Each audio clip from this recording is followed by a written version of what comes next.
El calor de octubre en Guadalajara era implacable. Las paredes de adobe de la casa de los Herrera irradiaban el calor acumulado durante el día, mientras Rosa terminaba de limpiar la mesa del comedor con un trapo húmedo. El aroma a mole poblano se extendía por toda la casa, mezclándose con el olor a tortillas recién hechas que su suegra, doña Carmen, había preparado con tanto cariño. ¿Ya invitaste a los Morales?, preguntó Roberto, su esposo, mientras se aflojaba la corbata después de un largo día en la fábrica textil. Sus manos ásperas, manchadas permanentemente por los tintes industriales, contrastaban con la delicadeza con la que acariciaba el cabello de su hija menor, Sofía, de apenas 8 años. Sí, mi amor. Carmen ya fue a hablar con doña Esperanza. Van a venir todos, los Morales, los García de la esquina, y también invité a don Miguel, el de la tienda. Rosa sonrió mientras organizaba los platos en la alacena. Será una noche especial. Hace tanto que no tenemos una reunión así en casa. La familia Herrera vivía en una casa típica de clase trabajadora en la colonia Reforma. 2 recámaras, una sala pequeña que se conectaba directamente con el comedor, una cocina con estufa de gas y un pequeño patio trasero donde Rosa cultivaba cilantro y jitomates. Las paredes estaban decoradas con fotografías familiares, un Cristo de madera tallada que había heredado de su madre, y un calendario de la Virgen de Guadalupe que Roberto cambiaba religiosamente cada año. «Papá, ¿puedo quedarme despierta hasta tarde?», preguntó Luis, su hijo de 15 años, levantando la vista de sus libros de preparatoria. Sus ojos brillaban con la expectativa propia de la adolescencia, ansioso por formar parte del mundo de los adultos. «Depende de qué tan bien te portes durante la cena», respondió Roberto con una sonrisa paternal, «y de que ayudes a tu madre con todo lo que necesite». Doña Carmen, la abuela de 72 años, emergió de la cocina secándose las manos en su delantal floreado. Sus pasos eran lentos pero seguros, y sus ojos conservaban esa chispa de sabiduría que solo dan los años de experiencia. «Mija», le dijo a Rosa, «ya está listo el pozole. Quedó igual que el que hacía mi difunta madre. Que en paz descanse». Se persignó con devoción. «Esta va a ser una noche que van a recordar por mucho tiempo». Mientras la familia ultimaba los preparativos, los vecinos del barrio comenzaban sus propias rutinas vespertinas. En la casa de al lado, los Morales discutían sobre qué llevar como regalo para los anfitriones. Carmen Morales, una mujer robusta de 45 años que trabajaba en una tortillería, insistía en llevar un flan que había preparado esa tarde. «No podemos llegar con las manos vacías, Joaquín», le decía a su esposo, un hombre delgado que trabajaba como mecánico en un taller cercano. «Los Herrera siempre han sido muy buenos vecinos. Cuando se enfermó tu mamá, Rosa fue la primera en venir a ayudar. Sus hijos, gemelos de 12 años llamados Pedro y Pablo, corrían por la casa jugando fútbol con una pelota hecha de calcetines viejos, sin entender completamente la importancia social de la cena que se avecinaba. La colonia Reforma era un microcosmos de la clase trabajadora mexicana de mediados de los 90. Las calles de asfalto agrietado se llenaban cada tarde con el sonido de los niños jugando, los vendedores ambulantes gritando sus productos y las conversaciones de las mujeres que sacaban sillas a la banqueta para platicar mientras vigilaban a sus hijos. Don Miguel, el tendero de 60 años que había sido invitado, cerró su pequeño abarrotes a las 7 de la tarde. Era un hombre solitario desde la muerte de su esposa 3 años atrás, y las invitaciones como esta representaban los pocos momentos de compañía genuina que experimentaba. Se cambió su camisa de trabajo por una limpia, se peinó su cabello canoso hacia atrás y tomó una botella de tequila que había estado guardando para una ocasión especial. «Esta noche será diferente», murmuró para sí mismo mientras caminaba las 2 cuadras que separaban su tienda de la casa de los Herrera. El cielo comenzaba a teñirse de naranja y púrpura, anunciando la llegada de una noche que, sin saberlo, quedaría grabada en la memoria colectiva del barrio para siempre. La familia García, que vivía en la esquina, también se preparaba para la velada.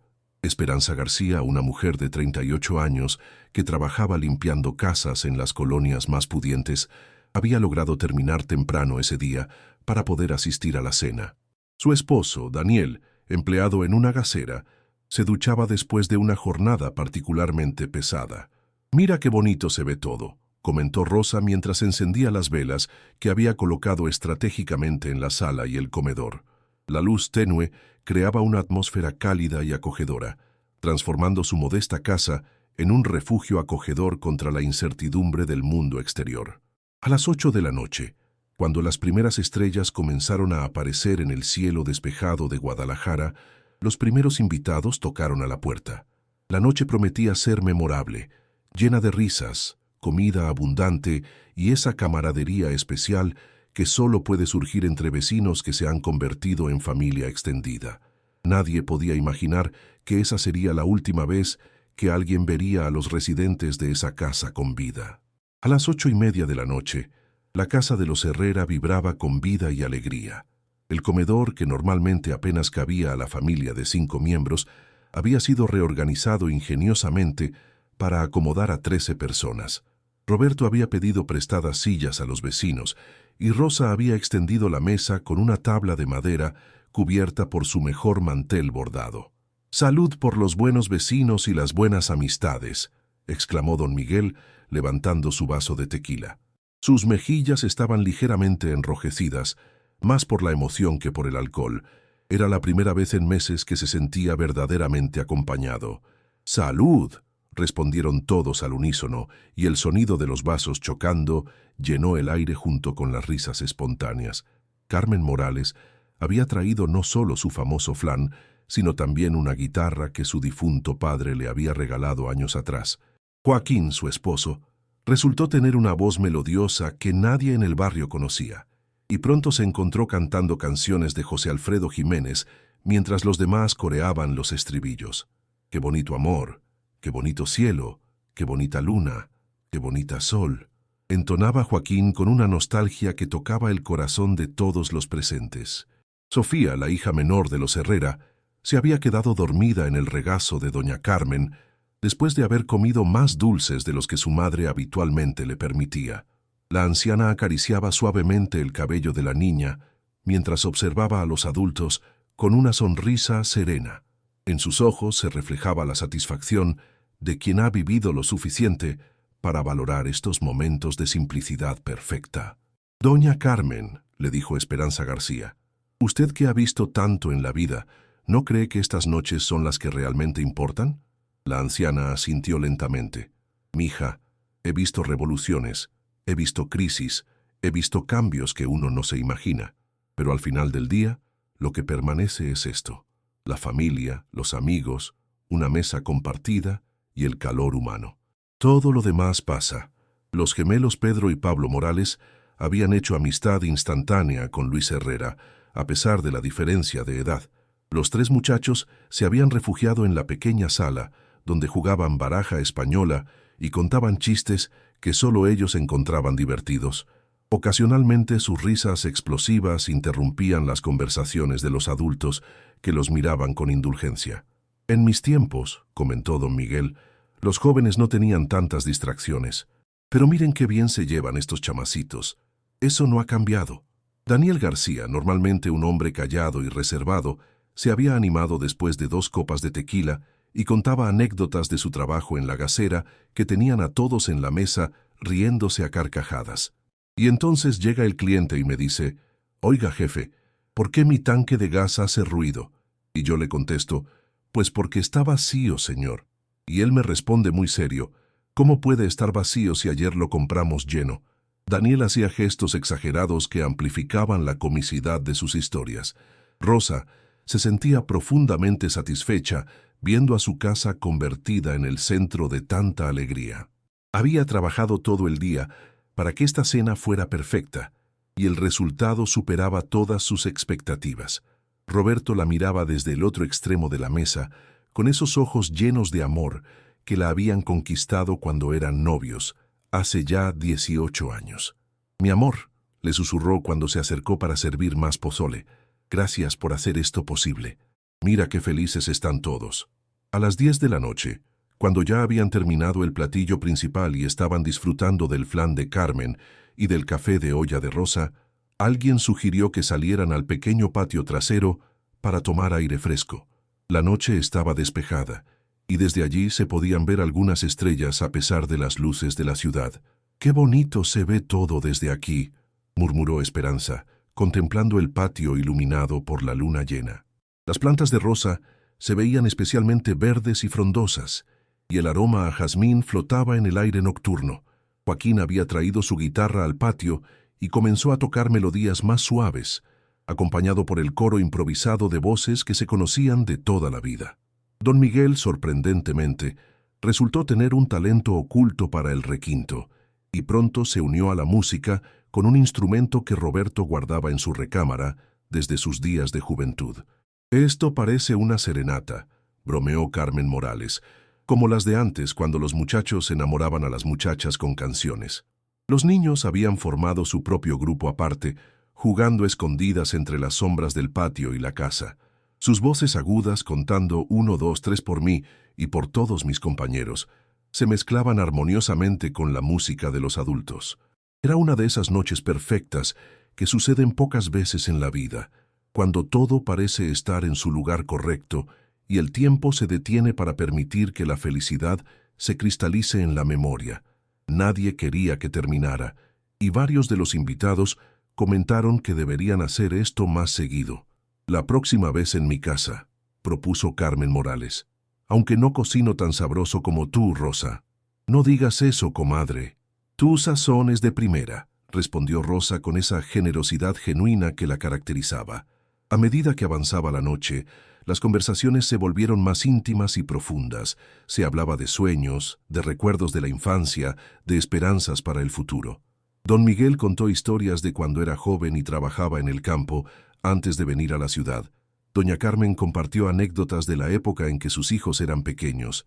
«¿Saben qué?», dijo Roberto cerca de la medianoche. «Creo que esta ha sido una de las mejores noches de mi vida. Qué suerte tenemos de tener vecinos como ustedes». Todos asintieron, sintiendo esa calidez especial que solo produce la compañía genuina de buenas personas. La luna había alcanzado su punto más alto en el cielo, bañando el patio con una luz plateada que hacía que todo pareciera mágico, aunque de la manera más terrenal y humana posible. Era una noche que todos recordarían para siempre, aunque por razones muy diferentes a las que imaginaban en ese momento. Carlos Mendoza había trabajado turnos nocturnos como vigilante durante 15 años, pero nunca había experimentado un amanecer tan inquietante como el del 15 de octubre de 1995. Mientras realizaba su ronda habitual por la colonia Reforma a las 6 de la mañana, algo en la casa de los Herrera lo hizo detenerse. «Qué raro», murmuró para sí mismo, ajustándose la gorra de vigilante que le quedaba un poco grande. «Normalmente ya están levantados a esta hora». La casa estaba completamente en silencio. No se escuchaba el sonido de la radio que doña Carmen siempre encendía temprano para escuchar las noticias, ni el ruido de las ollas en la cocina que Rosa utilizaba para preparar el desayuno. Más extraño aún, no había ningún aroma a café o tortillas recién hechas que normalmente emanaba de la vivienda cada mañana. Carlos conocía bien las rutinas del barrio. Roberto Herrera salía de su casa exactamente a las 7:15 cada mañana para tomar el camión que lo llevaba a la fábrica textil. Luis caminaba hacia la preparatoria a las 7:30, y Rosa comenzaba sus quehaceres domésticos antes del amanecer. El silencio absoluto que envolvía la casa era antinatural. Además, había algo más perturbador. Todos los carros de los invitados de la noche anterior seguían estacionados en la calle. El Tsuru azul de los Morales, la camioneta blanca de Don Miguel y la vieja combi amarilla de los García permanecían exactamente en las mismas posiciones donde los había visto la noche anterior durante su ronda de las 11. «A lo mejor la fiesta se alargó y todos están durmiendo», se dijo a sí mismo, tratando de encontrar una explicación lógica. Pero algo en su interior le decía que eso no era normal. En 15 años, vigilando el barrio, nunca había visto que una reunión familiar durara toda la noche con todos los invitados quedándose a dormir. Decidió acercarse a la puerta principal. Las cortinas de la sala estaban cerradas herméticamente, cosa que también era inusual porque Rosa siempre las abría apenas salía el sol para que entrara la luz natural. Tacó suavemente la puerta de madera, esperando escuchar los pasos familiares de algún miembro de la familia. Nada. Tocó con más fuerza, utilizando el aldabón de metal que Roberto había instalado el año anterior. El sonido metálico resonó en la calle silenciosa, pero no obtuvo respuesta alguna desde el interior de la casa. «Don Roberto, doña Rosa», gritó, alzando la voz lo suficiente para ser escuchado sin despertar a todo el barrio. «Soy Carlos el vigilante». El silencio que siguió fue tan profundo que pudo escuchar el zumbido de los cables eléctricos y el ladrido lejano de un perro en otra colonia. Sus 15 años de experiencia en seguridad le habían enseñado a confiar en sus instintos, y en ese momento todos sus instintos le gritaban que algo estaba terriblemente mal. Rodeó la casa, verificando las ventanas de las recámaras. Todas tenían las cortinas corridas, y no se percibía movimiento alguno en el interior. Cuando llegó al patio trasero, la puerta de madera que daba acceso desde la calle estaba cerrada con el pestillo puesto desde adentro, tal como la habían dejado la noche anterior. Se las ingenió para asomarse por encima del muro bajo que separaba el patio de los Herrera del de los Morales. Lo que vio lo dejó completamente desconcertado. La mesa del patio seguía puesta exactamente como la había visto la noche anterior, con platos sucios, vasos a medio terminar y los ceniceros llenos de colillas. Era como si todos hubieran desaparecido en medio de la cena, abandonando todo tal como estaba. «Esto no está bien», murmuró Carlos, sintiendo que un escalofrío le recorría la espalda a pesar del calor matutino que ya comenzaba a intensificarse. Decidió buscar ayuda. Su primera opción fue ir a la casa de al lado, donde vivía la familia Sánchez, los únicos vecinos inmediatos que no habían sido invitados a la cena de la noche anterior. María Sánchez, una mujer de 50 años que trabajaba como secretaria en una oficina gubernamental, ya estaba despierta, preparando el desayuno para su familia. «Doña María», le dijo Carlos cuando ella abrió la puerta, «¿usted escuchó algo raro anoche en casa de los Herrera?» María frunció el ceño, secándose las manos en su delantal. Pues sí se escuchaba la fiesta hasta tarde, con música y risas, pero cerca de la medianoche todo se calmó. ¿Por qué pregunta? Es que no hay nadie despierto en la casa y ya son las 6:15. ¿No le parece extraño? María reflexionó por un momento. Como vecina de muchos años, conocía perfectamente las rutinas de la familia Herrera. Pues sí, don Roberto siempre sale temprano al trabajo y doña Rosa ya debería estar haciendo el desayuno. ¿Ya tocó usted? Sí, y nadie contesta. Además, todos los carros de los invitados siguen ahí. Una expresión de preocupación genuina cruzó el rostro de María. En un barrio donde todos se conocían desde hacía años, las anomalías en las rutinas diarias eran motivo de alarma inmediata. «Vamos a tocar juntos», sugirió María quitándose el delantal. «A lo mejor a mí sí me contestan». Los dos se dirigieron hacia la casa de los Herrera.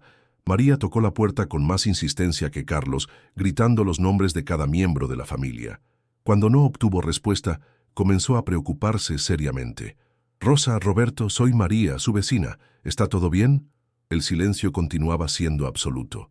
No se escuchaba ni siquiera el sonido de alguien moviéndose dentro de la casa, ni el crujir de las camas, ni pasos en el piso de mosaico. «Carlos», dijo María con voz temblorosa, «creo que deberíamos llamar a la policía». «¿Usted cree? A lo mejor solo están durmiendo profundamente después de la fiesta». «No, esto no es normal. Algo malo pasó aquí». El instinto de María resultaría ser correcto, aunque ninguno de los dos podía imaginar la magnitud del misterio que estaba a punto de desarrollarse.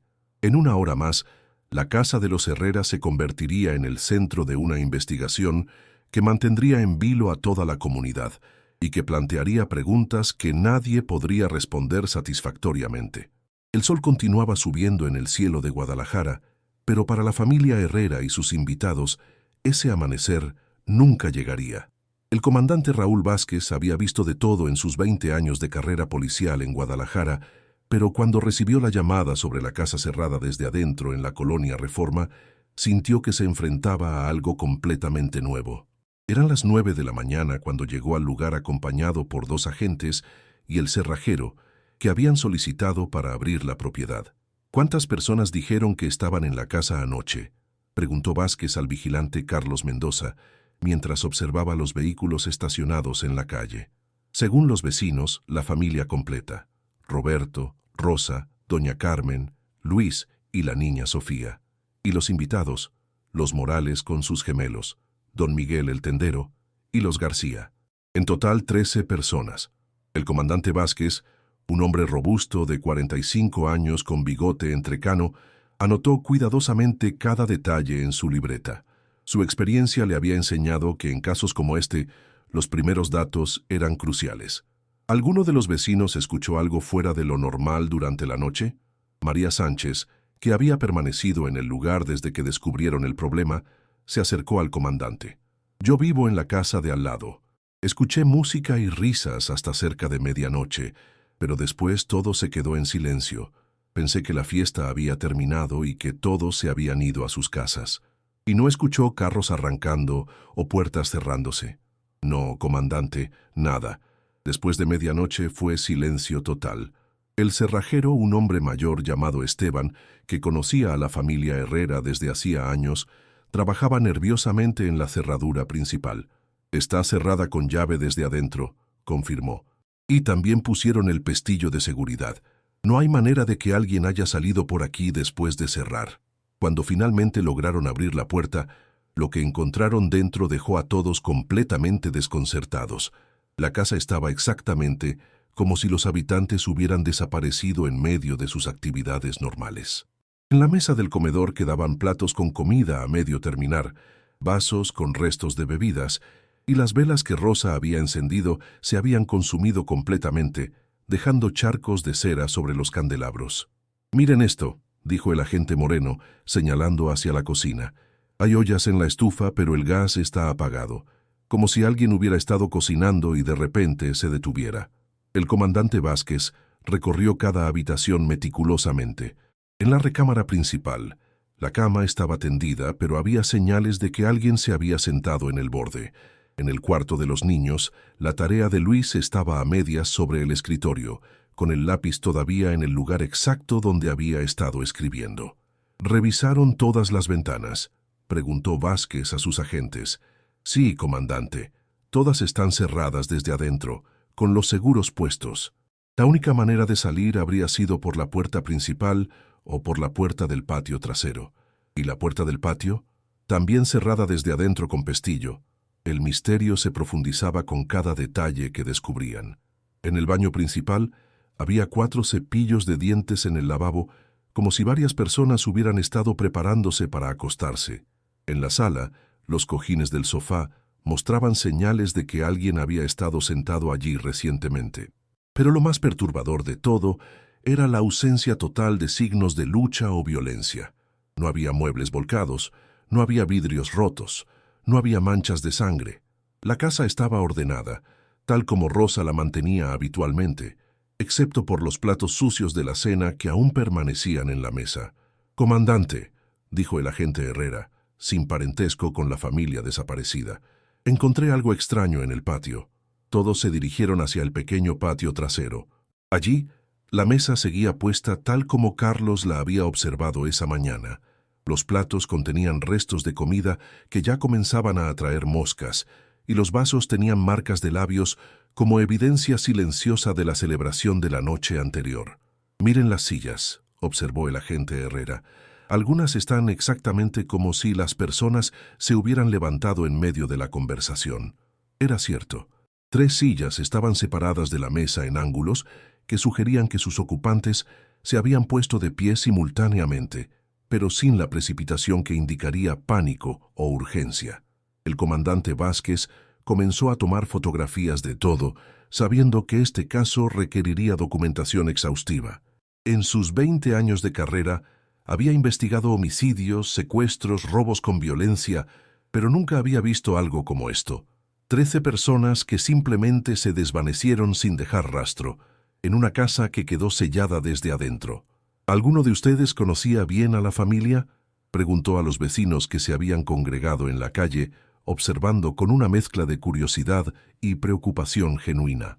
«Todos los conocíamos», respondió don Aurelio, un vecino de 70 años que vivía 3 casas más abajo. Roberto trabajaba en la textil desde hace más de 10 años. Rosa era muy querida por todas las señoras del barrio, y doña Carmen era como la abuela de todos nosotros. No eran personas que se metieran en problemas. ¿Y los invitados? ¿También eran conocidos en el barrio? Claro que sí. Los Morales viven aquí al lado desde hace 8 años. Don Miguel tiene su tienda en la esquina desde siempre. Y los García son familia trabajadora, sin problemas con nadie.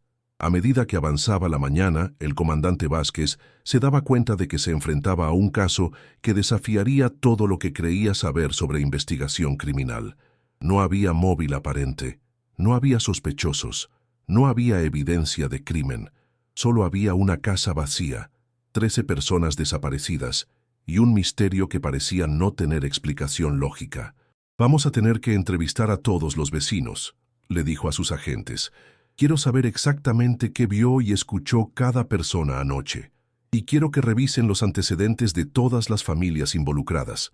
Lo que el comandante Vázquez no sabía era que su investigación lo llevaría por caminos que nunca había imaginado, y que la verdad detrás de la desaparición de la familia Herrera y sus invitados sería más compleja y perturbadora de lo que cualquiera podría haber anticipado. 3 días después del descubrimiento, el comandante Vázquez se encontraba en su oficina rodeado de expedientes, fotografías y testimonios que no lograban formar un patrón coherente. La investigación había tomado un giro inesperado cuando comenzaron a emerger detalles sobre la vida de Roberto Herrera que nadie en el barrio conocía. «Comandante», dijo la agente Patricia Ruiz, entrando a la oficina con un folder en las manos, «encontramos algo interesante en los registros laborales de Roberto Herrera». Vázquez levantó la vista de los documentos que estaba revisando. ¿Qué descubrieron? Resulta que Roberto no solo trabajaba en la fábrica textil, también tenía un trabajo de medio tiempo como contador para una empresa de transporte que, según nuestras investigaciones, tenía vínculos con actividades sospechosas. La agente Ruiz era una investigadora meticulosa de 35 años que había sido transferida recientemente a Guadalajara desde la Ciudad de México. Su experiencia en casos complejos la había llevado a desarrollar un instinto especial para detectar conexiones que otros pasaban por alto. «¿Qué tipo de actividades sospechosas?», preguntó Vázquez, sintiéndose cada vez más intrigado. Transportes Guadalajara Norte, la empresa donde Roberto trabajaba los fines de semana, estaba siendo investigada por la unidad de narcóticos por presunto lavado de dinero. Al parecer, algunos de sus camiones habían sido utilizados para transportar sustancias ilegales hacia la frontera norte. Esto ponía el caso bajo una luz completamente diferente. Vázquez había asumido inicialmente que se trataba de una familia trabajadora común sin enemigos ni problemas, pero ahora se enfrentaba a la posibilidad de que Roberto estuviera involucrado, aunque fuera tangencialmente, con el crimen organizado. ¿Roberto sabía de estas actividades?, preguntó el comandante. «Eso es lo que necesitamos averiguar. Pero hay más, comandante. Encontramos en su casa documentos contables que no corresponden a sus ingresos declarados. Había registros de transacciones que suman cantidades significativamente superiores a lo que ganaba en la fábrica textil». El comandante Vázquez se recostó en su silla, procesando esta nueva información. En México de 1995, el narcotráfico había comenzado a expandir su influencia más allá de las fronteras tradicionales, infiltrándose en negocios aparentemente legítimos y reclutando personas comunes que necesitaban dinero extra. ¿Y qué hay de los demás? ¿Los invitados tenían alguna conexión con esto? Todavía estamos investigando, pero don Miguel el tendero parece haber estado prestando dinero a tasas de interés muy altas. Algunos vecinos mencionaron que era conocido por ayudar a la gente con préstamos cuando tenían emergencias. Esta información pintaba un panorama muy diferente del que habían imaginado inicialmente. Lo que parecía ser una simple reunión familiar podría haber sido, en realidad, una junta relacionada con actividades financieras irregulares. ¿Interrogaron a los empleados de Transportes Guadalajara Norte? Sí, comandante. Varios empleados confirmaron que Roberto era muy discreto y profesional, pero algunos mencionaron que en las últimas semanas había estado nervioso y había preguntado sobre procedimientos para limpiar irregularidades en los libros contables. El teléfono de la oficina sonó interrumpiendo la conversación. Era el agente Moreno reportando desde el barrio. «Comandante, encontramos algo que puede ser importante. Una vecina que vive 2 cuadras más allá dice que vio una camioneta negra con vidrios polarizados estacionada en la calle la noche de la desaparición. Dice que le llamó la atención porque nunca había visto ese vehículo en el barrio. ¿A qué hora la vio? Dice que cerca de las 11 de la noche, cuando salió a cerrar su negocio. Pero cuando pasó de regreso a su casa, como a las 12:30, ya no estaba. Vázquez anotó cuidadosamente esta información. Una camioneta desconocida en el barrio durante las horas críticas podía ser la pieza del rompecabezas que necesitaban. La vecina pudo ver las placas o describir mejor el vehículo. Dice que era una Suburban negra, modelo reciente, con vidrios muy oscuros. No pudo ver las placas porque estaba estacionada en una zona con poca iluminación. Después de colgar el teléfono, Vázquez se dirigió hacia el pizarrón donde había estado organizando la información del caso.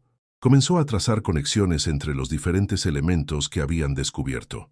«Miren», le dijo a la agente Ruiz, Roberto trabajaba para una empresa con vínculos al narcotráfico. Don Miguel prestaba dinero a intereses altos, lo que podría indicar usura o lavado de dinero. Había una reunión de 13 personas la noche de la desaparición y apareció una camioneta sospechosa en el área. ¿Cree que fue un secuestro colectivo?, preguntó la agente. Es posible, pero lo que no entiendo es cómo sacaron a 13 personas de una casa sin que nadie en el barrio escuchara nada, y cómo cerraron la puerta desde adentro.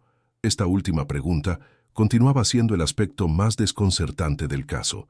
Todos los testimonios coincidían en que después de medianoche había habido silencio absoluto en la casa y, sin embargo, a la mañana siguiente, la propiedad estaba cerrada desde el interior. ¿Y si alguien del grupo estaba involucrado?, sugirió la agente Ruiz. ¿Y si la reunión era una trampa? Era una posibilidad perturbadora pero plausible. Si uno de los invitados había sido un infiltrado o un cómplice, podría explicar cómo se organizó la desaparición, pero aún no explicaba el misterio de la casa cerrada desde adentro. Necesitamos profundizar en los antecedentes de cada una de las familias, decidió Vázquez. Y quiero que investiguen todos los vehículos Suburban negros registrados en Guadalajara y áreas circundantes. Mientras la investigación se intensificaba, el comandante Vázquez tenía la sensación de que estaban al borde de descubrir algo que cambiaría completamente su comprensión del caso. La familia Herrera y sus invitados no eran las víctimas inocentes que habían parecido inicialmente, sino que estaban conectados a una red de actividades que los había puesto en el radar de personas muy peligrosas. Pero aún quedaba la pregunta más importante: ¿dónde estaban ahora y seguían con vida? El comandante Vázquez recibió la llamada que cambiaría todo el curso de la investigación un viernes por la mañana, exactamente una semana después de la desaparición. La voz al otro lado de la línea era temblorosa, nerviosa, pero claramente reconocible como la de un hombre adulto. «¿Comandante Vázquez?», preguntó la voz. «Sí, ¿quién habla?». «Soy Roberto Herrera». El silencio que siguió fue tan profundo que Vázquez creyó por un momento que había perdido la conexión. Roberto Herrera, el hombre que había estado buscando desesperadamente durante una semana, le estaba hablando por teléfono como si nada hubiera pasado. «¿Roberto Herrera?», preguntó Vázquez haciendo señas desesperadas a la agente Ruiz para que activara el equipo de rastreo de llamadas. «¿Dónde está usted? ¿Dónde está su familia?». «Comandante, necesito verlo en persona. Es muy complicado de explicar por teléfono. Puede venir solo a la Plaza de Armas en una hora. Roberto, necesito que me diga dónde está su familia. Estamos muy preocupados por ustedes». «Están bien, comandante. Todos están bien. Pero necesito explicarle lo que realmente pasó esa noche. Y necesito que venga solo». La línea se cortó, dejando a Vázquez con más preguntas que respuestas. Su primera reacción fue organizar un operativo completo para arrestar a Roberto en la Plaza de Armas, pero algo en el tono de voz del hombre lo hizo reconsiderar. No sonaba como alguien que estuviera huyendo o que hubiera cometido un crimen. Sonaba como alguien que tenía miedo. Una hora después, Vázquez se encontraba sentado en una banca de la Plaza de Armas, observando nerviosamente a cada persona que pasaba. A pesar de haber acordado ir solo, había posicionado discretamente a 2 agentes en ubicaciones estratégicas, por si la situación se tornaba peligrosa. Roberto apareció exactamente a la hora acordada. Físicamente se veía bien, sin señales de maltrato o violencia, pero su rostro mostraba una tensión y un cansancio que no había estado presente la última vez que lo habían visto. Se acercó a la banca donde estaba Vázquez y se sentó a su lado, mirando constantemente hacia todos los lados como si esperara ser seguido. «Comandante», comenzó Roberto sin preámbulos, «lo que le voy a contar va a sonar increíble, pero es la verdad. Mi familia y yo estamos en un programa de protección a testigos». Vázquez sintió que el mundo se reorganizaba a su alrededor. Un programa de protección a testigos explicaría muchas cosas, pero planteaba preguntas completamente nuevas. ¿Programa de protección a testigos? Roberto, no tenemos registro de ningún programa así para su familia. No es un programa oficial, comandante. Es algo que organizamos nosotros mismos con ayuda de algunas personas que saben de estos temas. Roberto le explicó que durante los últimos meses había descubierto que Transportes Guadalajara Norte, donde trabajaba como contador de medio tiempo, estaba siendo utilizada para lavar dinero de operaciones de narcotráfico. Al principio, había tratado de ignorar las irregularidades que veía en los libros, pero gradualmente se dio cuenta de la magnitud de lo que estaba sucediendo. «Comandante, yo necesitaba ese trabajo extra. Con el sueldo de la fábrica no nos alcanzaba para todos los gastos de la casa, especialmente con doña Carmen, que necesita medicinas caras para su diabetes. Pero cuando me di cuenta de lo que realmente estaba pasando, traté de salirme». «¿Y qué pasó cuando trató de salirse?» «Me dijeron que sabía demasiado, que no podía irme así como así. Comenzaron a amenazarme, diciéndome que si hablaba con alguien le pasaría algo malo a mi familia». Roberto continuó explicando que las amenazas se habían intensificado en las semanas previas a la cena. Había recibido llamadas telefónicas anónimas, había encontrado notas en su carro, y una vez había visto la misma camioneta negra estacionada frente a su casa 2 noches seguidas. «La noche de la cena», continuó Roberto, «recibí una llamada diciéndome que tenía hasta medianoche para entregar todos los documentos que había copiado de la empresa, o que mi familia iba a pagar las consecuencias». «¿Qué documentos?» «Yo había estado copiando en secreto los registros que probaban el lavado de dinero. Pensaba entregárselos a las autoridades, pero no sabía en quién confiar. En esa época había muchos rumores de que algunos policías estaban siendo pagados por los narcotraficantes». Vázquez asintió. Desafortunadamente, los rumores sobre corrupción policial en los años 90 no eran infundados. Pero, ¿cómo desaparecieron todos de la casa cerrada desde adentro?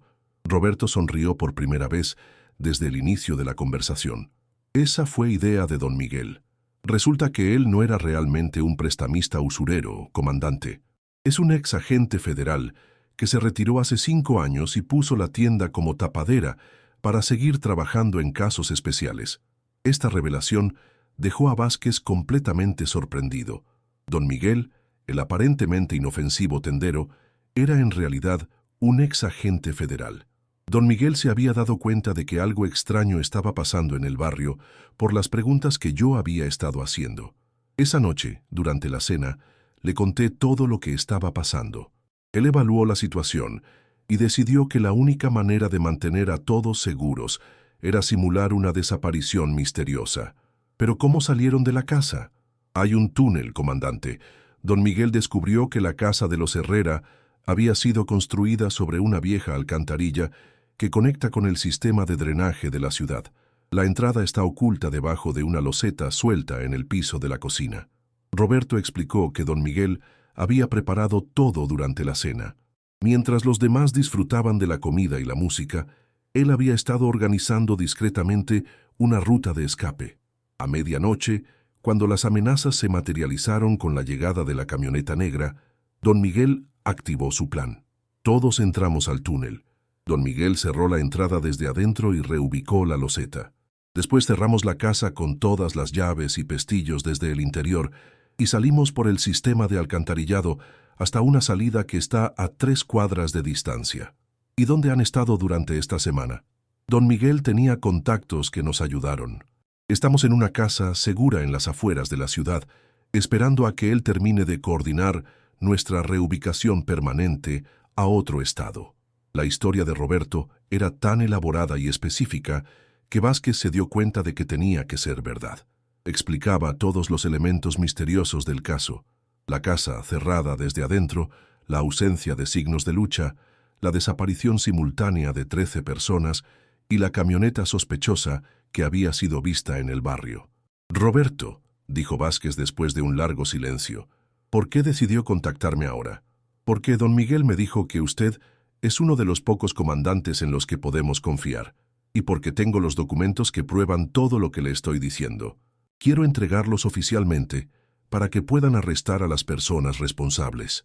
El comandante Vázquez se dio cuenta de que este caso, que había comenzado como un misterio sobrenatural, se había transformado en una oportunidad de desmantelar una red de lavado de dinero que había estado operando bajo sus narices, pero también entendía que la seguridad de la familia Herrera y sus amigos dependía ahora de que también pudieran manejar la situación. ¿Su familia sabe que está aquí? Sí, fue una decisión de todos. Estamos cansados de escondernos. Queremos que esto termine para poder comenzar una nueva vida, pero de la manera correcta. Mientras Roberto le entregaba un sobre lleno de documentos fotocopiados, Vázquez se daba cuenta de que la verdadera historia de la desaparición de la familia Herrera era, en muchos aspectos, más extraordinaria que cualquier explicación sobrenatural que hubiera podido imaginar. 3 días después del encuentro en la Plaza de Armas, el comandante Vázquez se encontraba en una casa segura en las afueras de Guadalajara, viendo por primera vez en una semana a todas las personas que había estado buscando desesperadamente. La familia Herrera, los Morales, los García y don Miguel estaban reunidos en la sala de una modesta vivienda rodeada por un terreno amplio que permitía detectar cualquier aproximación no deseada. Don Miguel, que durante años había sido conocido en el barrio como el amable tendero de la esquina, mostraba ahora una autoridad y un profesionalismo que revelaban su verdadera naturaleza. A sus 60 años, conservaba la postura erguida y la mirada penetrante que lo habían caracterizado durante sus años como agente federal. «Comandante Vázquez», dijo don Miguel, estrechándole la mano, «le agradezco que haya venido solo y que haya confiado en nosotros. Sé que esta situación es poco convencional, pero las circunstancias nos obligaron a tomar medidas extremas». Rosa Herrera se veía demacrada, pero aliviada. Durante la semana pasada había estado viviendo con el terror constante de que su familia pudiera ser descubierta por las personas que los amenazaban. Sus hijos, Luis y Sofía, habían estado confinados en una casa extraña, sin poder ir a la escuela o ver a sus amigos, viviendo una situación que no comprendían completamente. «¿Cómo está doña Carmen?», preguntó Vázquez, notando que la anciana estaba sentada en una silla especial, con almohadas adicionales para su comodidad. «Ha sido difícil para ella», respondió Rosa. «A su edad, este tipo de estrés es muy duro, pero don Miguel se aseguró de que tuviéramos todas sus medicinas». Don Miguel había anticipado cada detalle de la operación. Durante los días previos a la cena, había estado observando discretamente los movimientos de la camioneta negra que aparecía esporádicamente en el barrio. Sus años de experiencia le habían enseñado a reconocer patrones de vigilancia y sabía que la familia Herrera estaba siendo monitoreada.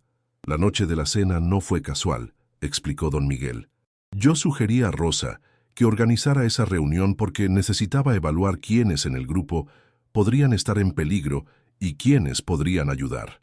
Durante la aparentemente normal cena familiar, don Miguel había estado analizando la situación.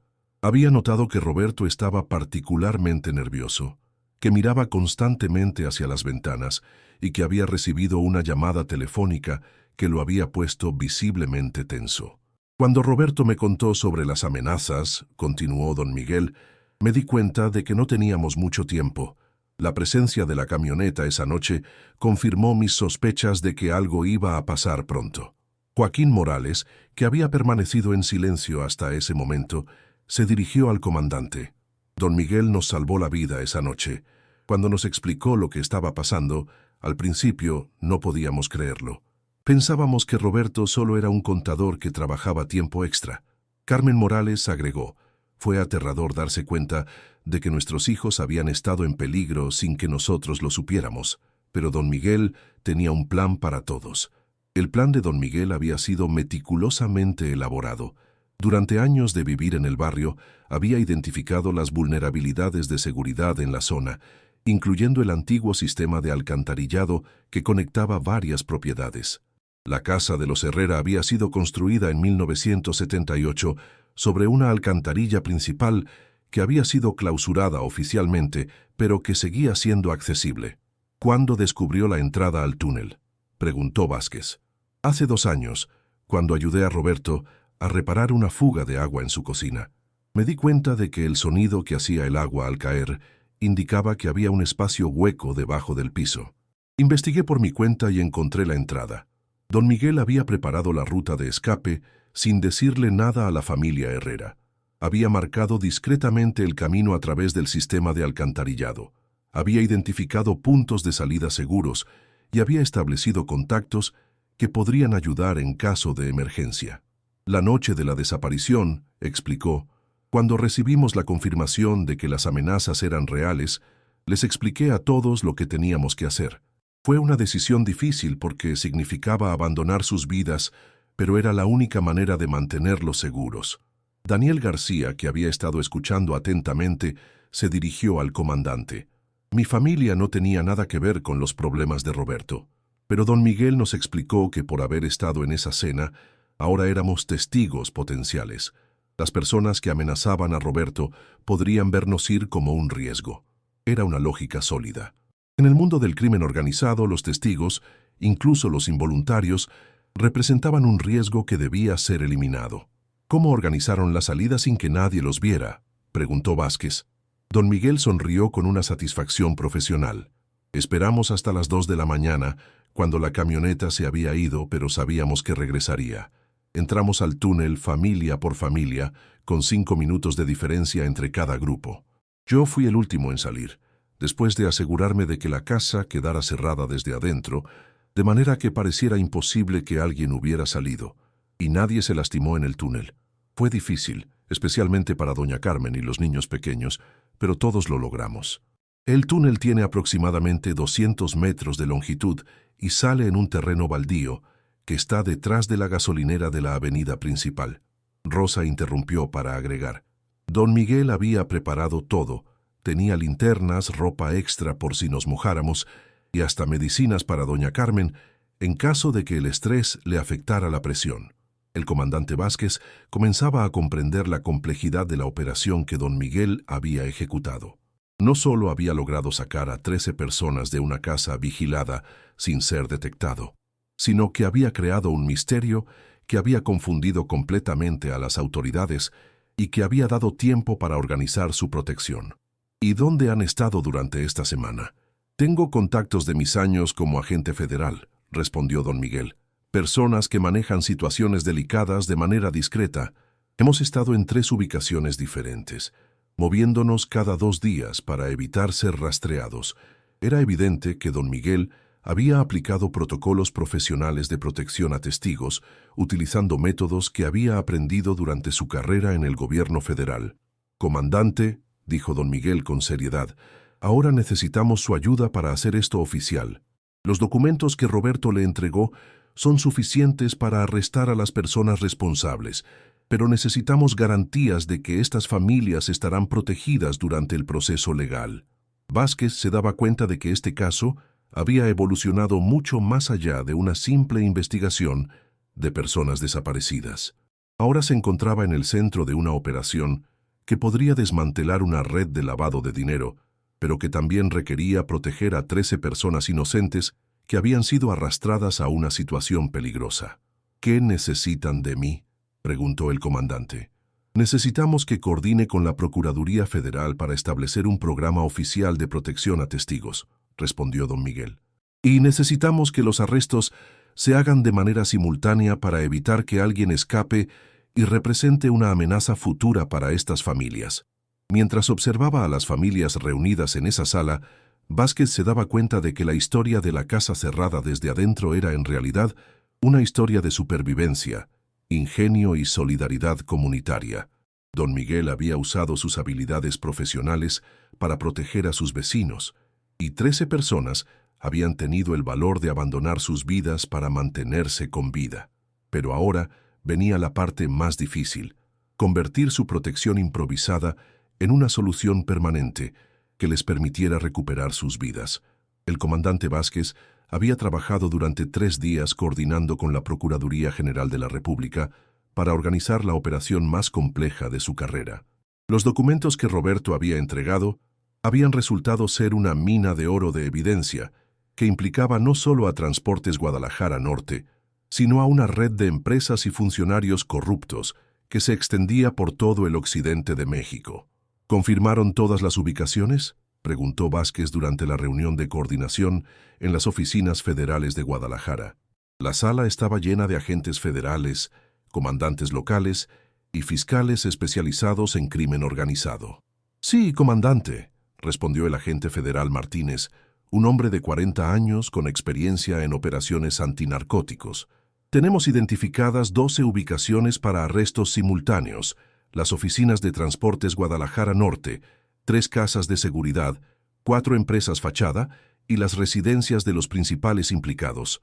La operación, que habían denominado Casa Cerrada, en honor al caso que la había desencadenado, estaba programada para ejecutarse a las 6 de la mañana del martes, exactamente 2 semanas después de la desaparición de las familias. Roberto Herrera se encontraba en una sala contigua, repasando por última vez los detalles de los documentos con los fiscales federales. Durante la semana pasada, había tenido que reconstruir de memoria muchos de los procedimientos que había observado en Transportes Guadalajara Norte, proporcionando información crucial sobre cómo se movía el dinero a través del sistema. ¿Está seguro de que el dinero se transfería los viernes por la tarde?, preguntó la fiscal federal, licenciada Hernández, una mujer especializada en casos de lavado de dinero. Completamente seguro, respondió Roberto. Cada viernes a las 4 de la tarde llegaba un hombre en una camioneta blanca y se llevaba una maleta del dinero en efectivo que habíamos estado limpiando durante la semana. Nunca supe su nombre, pero siempre usaba una camisa guayabera azul y tenía una cicatriz en la mano izquierda. Esta información había permitido a los investigadores federales identificar al intermediario, quien resultó ser un operador conocido de una organización criminal con base en Tijuana, que había expandido sus operaciones hacia el interior del país. Mientras tanto, en la Casa Segura, las familias se preparaban para lo que esperaban sería su último día en el escondite. Don Miguel había estado en contacto constante con Vázquez, coordinando los detalles finales de la operación y asegurándose de que todas las medidas de protección estuvieran en su lugar. ¿Creen que después de esto podremos regresar a nuestras casas?, preguntó Rosa, quien había estado batallando con la incertidumbre de no saber cuándo podría recuperar su vida normal. Depende de cómo salga la operación, respondió don Miguel honestamente. Si arrestan a todos los implicados, es posible que puedan regresar, pero puede ser que necesiten reubicarse en otra ciudad por un tiempo, al menos hasta que se complete el proceso legal. Luis Herrera, que había perdido 2 semanas de clases en su último año de preparatoria, se mostró especialmente ansioso por saber cuándo podría continuar con sus estudios. A los 15 años, la interrupción de su rutina educativa representaba una preocupación significativa para su futuro. «No se preocupen por la escuela», le dijo doña Carmen, poniendo su mano arrugada sobre la cabeza de su nieto. «Lo importante es que estamos vivos y juntos. Los estudios se pueden recuperar». La anciana había demostrado una resistencia extraordinaria durante las 2 semanas de confinamiento. A pesar de sus problemas de salud y la dificultad de adaptarse a un entorno completamente nuevo, había mantenido una actitud positiva que había ayudado a sostener la moral de todo el grupo. Los gemelos Morales, Pedro y Pablo, habían encontrado maneras creativas de entretenerse durante el confinamiento, inventando juegos que podían jugarse en el espacio limitado de la Casa Segura. Su capacidad de adaptación había sido una fuente de inspiración para los adultos, quienes a menudo luchaban más con la incertidumbre de la situación. A las 5 de la mañana del día de la operación, Vázquez recibió la confirmación de que todos los equipos estaban en posición.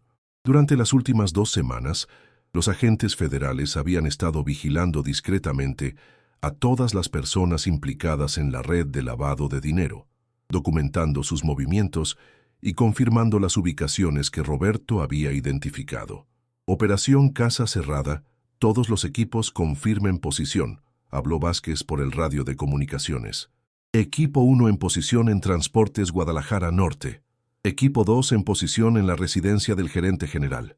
Equipo 3 en posición en la Casa de Seguridad de la Colonia Americana. Equipo 4. La confirmación continuó hasta que los 12 equipos reportaron estar listos. Era la operación coordinada más grande que se había realizado en Guadalajara en los últimos 5 años, involucrando a más de 60 agentes federales y locales. Ejecuten la operación. Repito, ejecuten la operación. Durante las siguientes 2 horas, los equipos arrestaron simultáneamente a 19 personas, incautaron documentos, dinero en efectivo, vehículos y equipo de comunicaciones. La red que había amenazado a la familia Herrera resultó ser más extensa de lo que habían imaginado inicialmente, incluyendo a funcionarios municipales, empleados bancarios y operadores de múltiples organizaciones criminales. En las oficinas de Transportes Guadalajara Norte, los agentes encontraron exactamente lo que Roberto había descrito: un sistema elaborado de contabilidad doble que permitía lavar millones de pesos cada mes. Los registros incautados mostraban transacciones que se remontaban a 3 años atrás, indicando que la operación había estado funcionando mucho más tiempo del que habían estimado. Pero el arresto más significativo fue el del hombre de la guayabera azul, quien fue capturado en el momento exacto en que llegaba a recoger el dinero de la semana en una camioneta blanca, tal como Roberto había descrito. En la camioneta encontraron más de 2 millones de pesos en efectivo y documentos que vinculaban la operación con organizaciones criminales en Tijuana, Culiacán y la Ciudad de México.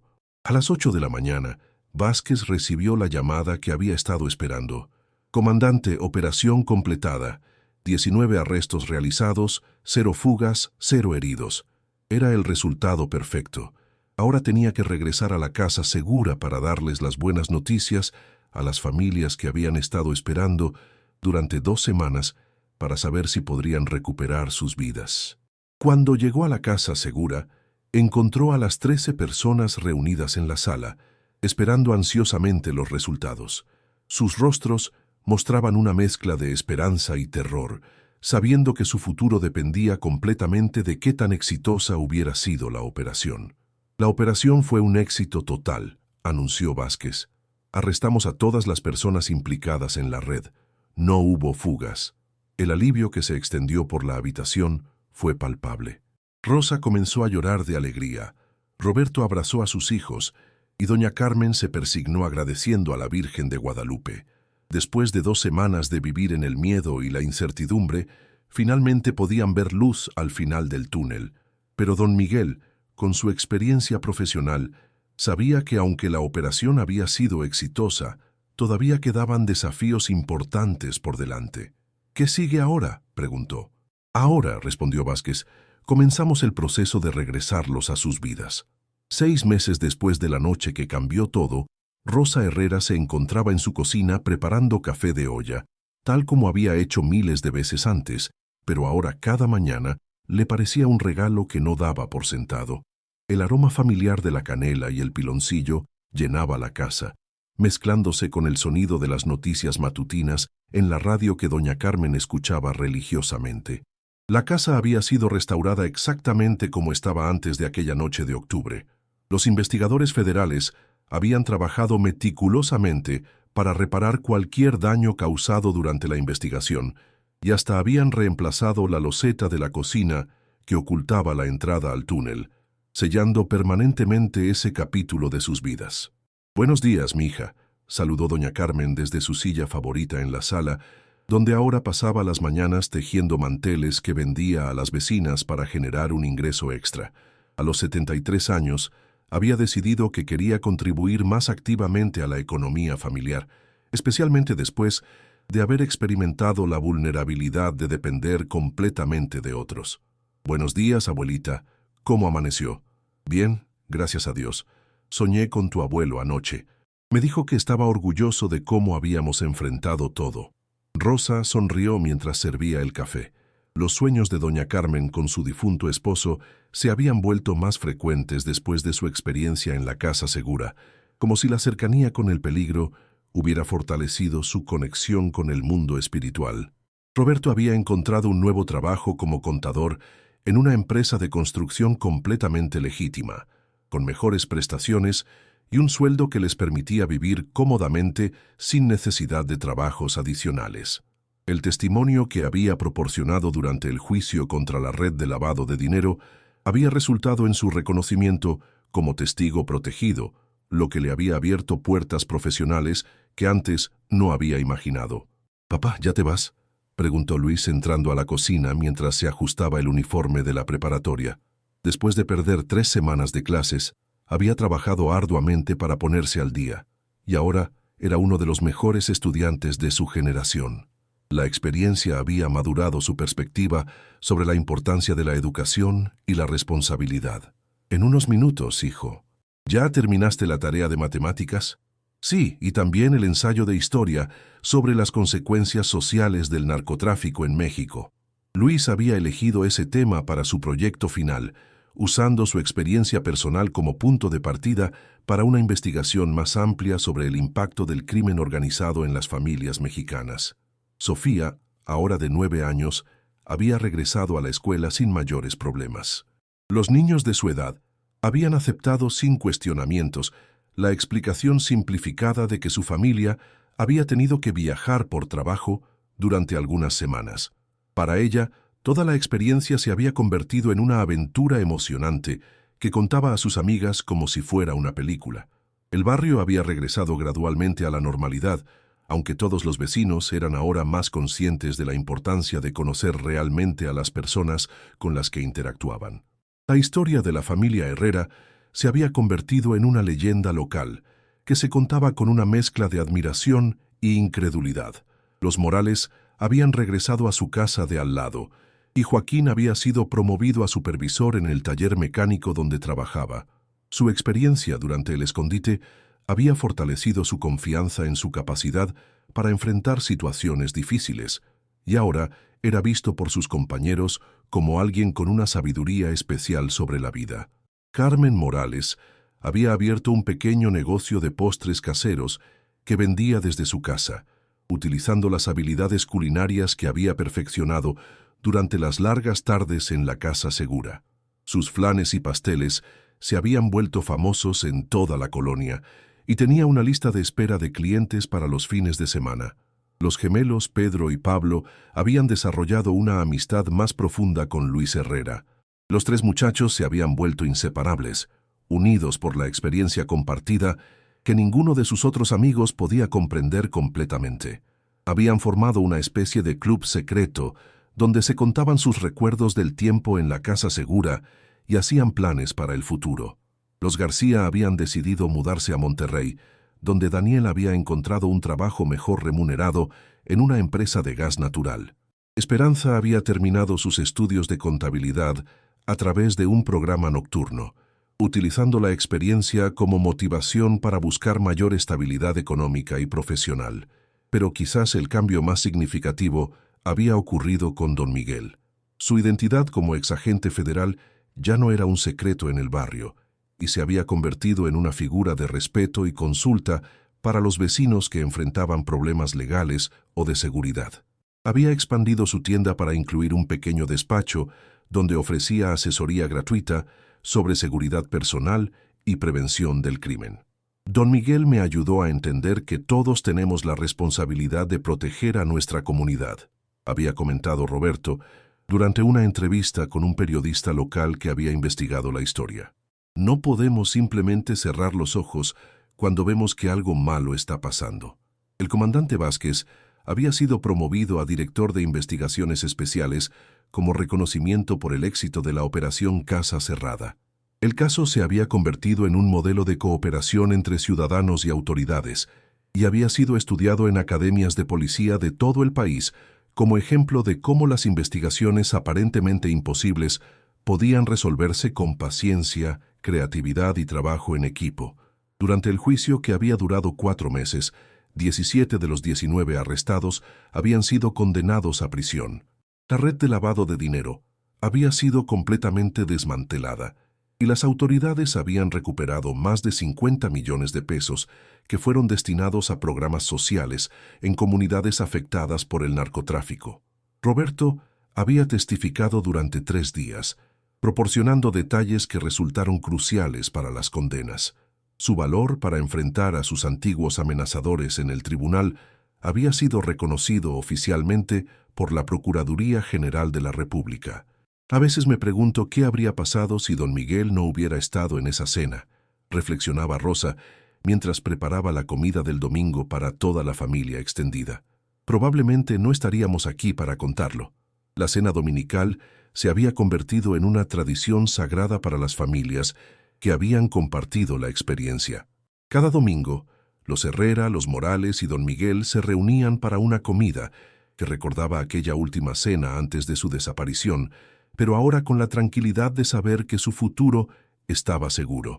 ¿Saben qué es lo más extraordinario de toda esta historia? Había dicho don Miguel durante una de esas cenas dominicales, que al final lo que nos salvó no fue mi experiencia como agente federal, ni los túneles, ni los contactos del gobierno. Lo que realmente nos salvó fue que nos cuidamos unos a otros como familia. Doña Carmen, quien a pesar de su edad conservaba una memoria perfecta de los eventos, había comenzado a escribir sus memorias sobre la experiencia, con la ayuda de Luis, quien había descubierto un talento para la escritura. El manuscrito, titulado La noche que desaparecimos, estaba siendo considerado para publicación por una editorial local. En la pared de la sala de los Herrera, junto al Cristo de madera tallada y el calendario de la Virgen de Guadalupe, ahora colgaba una fotografía de las 13 personas tomada el día que regresaron oficialmente a sus casas. En la imagen, todos sonríen con la expresión de quienes han enfrentado lo imposible y han salido victoriosos. La casa que una vez estuvo cerrada desde adentro, con un misterio que parecía no tener solución, ahora estaba abierta de par en par, con las puertas y ventanas que Rosa mantenía abiertas cada día para que entrara la luz del sol y el aire fresco. Era su manera de celebrar la libertad que habían recuperado y de asegurar que nunca más tendrían que esconderse de nada ni de nadie. Y cada noche, cuando Roberto llegaba del trabajo y se sentaba en la mesa donde una vez habían cenado por última vez antes de desaparecer, agradecía en silencio por tener una segunda oportunidad de vivir una vida normal junto a las personas que más amaba. La historia de la familia que invitó a los vecinos a cenar y desapareció sin dejar rastro se había convertido en la historia de una comunidad que descubrió la verdadera importancia de cuidarse mutuamente, sin importar las circunstancias.